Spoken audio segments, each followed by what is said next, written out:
La palabra de Dios en el Evangelio de Marcos, en el capítulo 3, del versículo 20 al versículo 35, dice así: Y se agolpó de nuevo la gente, de modo que ellos ni aún podían comer pan. Cuando lo oyeron, los suyos vinieron para prenderle, porque decían: está fuera de sí. Pero los escribas que habían venido de Jerusalén decían que tenía Beelzebú y que por el príncipe de los demonios echaba fuera a los demonios. Y habiéndolos llamado, les decía en parábolas: ¿Cómo puede Satanás echar fuera a Satanás? Si un reino está dividido contra sí mismo, tal reino no puede permanecer. Y si una casa está dividida contra sí misma, tal casa no puede permanecer. Y si Satanás se levanta contra sí mismo y se divide, no puede permanecer, sino que ha llegado su fin. Ninguno puede entrar en la casa de un hombre fuerte y saquear sus bienes si antes no le ata, y entonces podrá saquear su casa. De cierto os digo que todos los pecados serán perdonados a los hijos de los hombres, y las blasfemias cualesquiera que sean. Pero cualquiera que blasfeme contra el Espíritu Santo no tiene jamás perdón, sino que es reo de juicio eterno, porque ellos habían dicho: tiene espíritu inmundo. Vienen después sus hermanos y su madre, y quedándose afuera enviaron a llamarle. Y la gente que estaba sentada alrededor de él le dijo: tu madre y tus hermanos están afuera y te buscan. Él les respondió diciendo: ¿quién es mi madre y mis hermanos? Y mirando a los que estaban sentados alrededor de él, dijo: he aquí mi madre y mis hermanos, porque todo aquel que hace la voluntad de Dios, ese es mi hermano y mi hermana y mi madre. Palabra del Señor. La forma más sutil para detener aquello que es bueno es desvalorizarlo, desprestigiarlo. De Jesús, por ejemplo, su familia decían: está fuera de sí. Los escribas y los fariseos decían: tiene espíritu inmundo, y por ese Beelzebú echaba fuera a los demonios.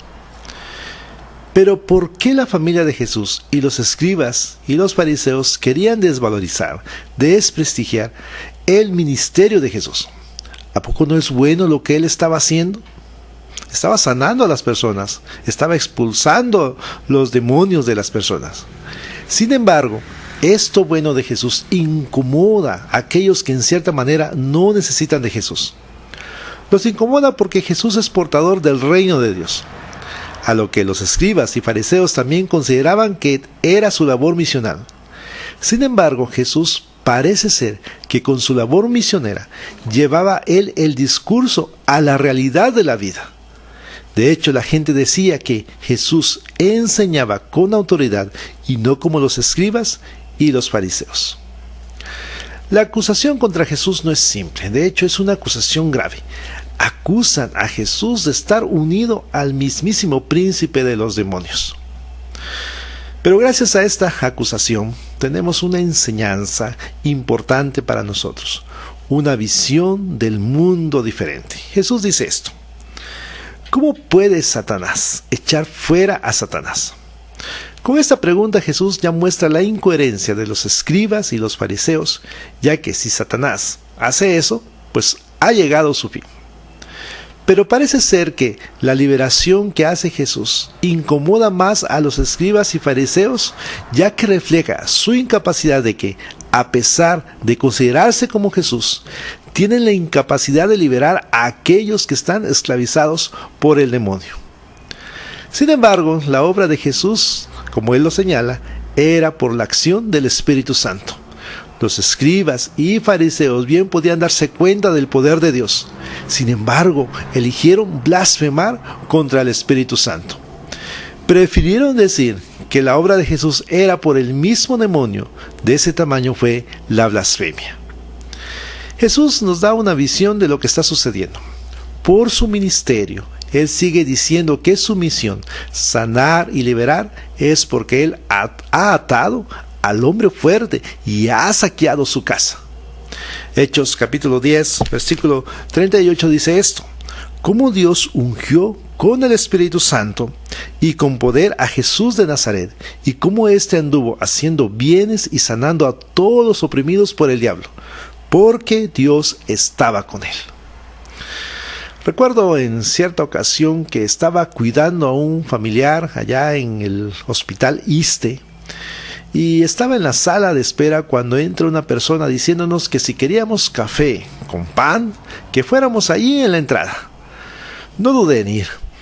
Eran personas que pertenecían a una iglesia, a una congregación y tenían como ministerio visitar los hospitales. Sin embargo, entre la gente no faltó alguien que se sintió incomodado.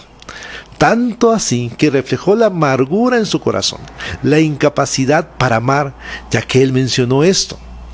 Ya que se roban los diezmos, más que un café con pan, deberían dar. Quizás nosotros no hemos llegado al grado de la blasfemia contra el Espíritu Santo, pero muchas veces nos hemos sentido incomodados cuando alguien hace algo que refleja lo que nos falta.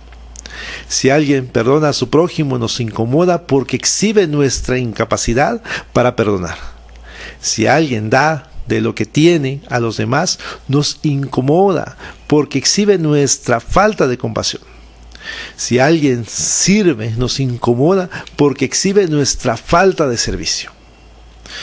Y cuando somos exhibidos de esa manera, usualmente nos encerramos en nuestro egoísmo y empezamos a desvirtuar, a desprestigiar al otro que hace lo que deberíamos hacer. La verdad, siempre habrá algo que nos incomoda. Pero tenemos la opción de convertir eso que nos incomoda en una señal donde tenemos que permitir que el Espíritu Santo nos transforme. Ahora, ¿qué pasa con la familia de Jesús? ¿Qué pasa con los parientes de Jesús? ¿Por qué ellos querían detener a Jesús? ¿Por qué dicen ellos que Jesús está loco? La familia de Jesús quería mantener el estatus y parece ser que Jesús está saliendo del molde. ¿Cuál es ese estatus? Ser un círculo cerrado, la familia, el orgullo de la familia y mantener las relaciones de la familia, sin dar entrada a nadie. Ellos reflejan esto cuando ahí, en lugar de entrar al círculo nuevo que Jesús había trazado, porque para ellos Jesús había enloquecido, se mantiene a la distancia.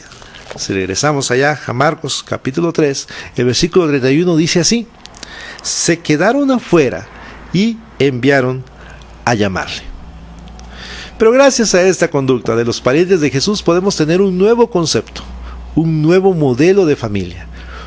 Y este concepto de familia no es un círculo cerrado, pues está abierto para aquellos que hacen la voluntad de Dios. Jesús dice esto: he aquí mi madre y mis hermanos, porque todo aquel que hace la voluntad de Dios, ese es mi hermano, esa es mi hermana y mi madre. Podría abundar mucho en esos detalles donde a veces las cosas lo resolvemos a la manera familiar y no a la manera en que es la voluntad de Dios, pero solo diré esto.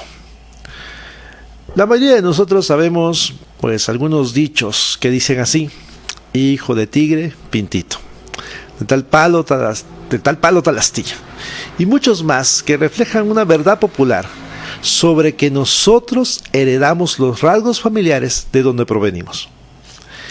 El asunto es que heredamos aquellas cosas que son virtuosas, más bien que no son virtuosas.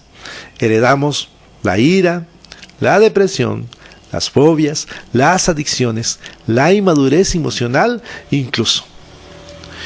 ¿A poco no se han dado cuenta ustedes de que están repitiendo algunos patrones pocos virtuosos de conducta, quizás de su padre o de su madre? El asunto de esto es que, a pesar de que nos demos cuenta, surge en nosotros el orgullo familiar, y algo que amenace ese orgullo familiar nos incomoda y nos amenaza. Un modelo familiar que presenta aquí Jesús, el modelo familiar que hace la voluntad de Dios, que implica abandonar la herencia familiar, nos incomoda y podemos pensar en nuestra mente que están locos, que está fuera de sí. Pero cuando no nos adentramos al modelo de familia que presenta Jesús, los locos somos nosotros. Después de la aplicación individual, ahora vamos un poquito a una aplicación comunitaria, a la aplicación de la iglesia, porque eso es lo que somos. Ahí, a la iglesia que tú perteneces, eres iglesia. Y podemos entonces nosotros tener esas opciones. Ser parte del Evangelio, de Jesús que sana, que libera, o incomodarnos con Jesús, o incomodarnos de lo que Jesús puede hacer en la vida, y ser un círculo cerrado que no se abre a que otros quieran hacer la voluntad de Dios y se añada. Podemos unirnos con los fariseos y con los parientes de Jesús, tratar de impedir que el Evangelio se difunda o permitir que el Espíritu Santo actúe en nosotros y con nosotros y en la comunidad en la que estamos viviendo, para que las personas puedan escuchar el Evangelio y así sean sanadas y liberadas. Que el Señor te bendiga.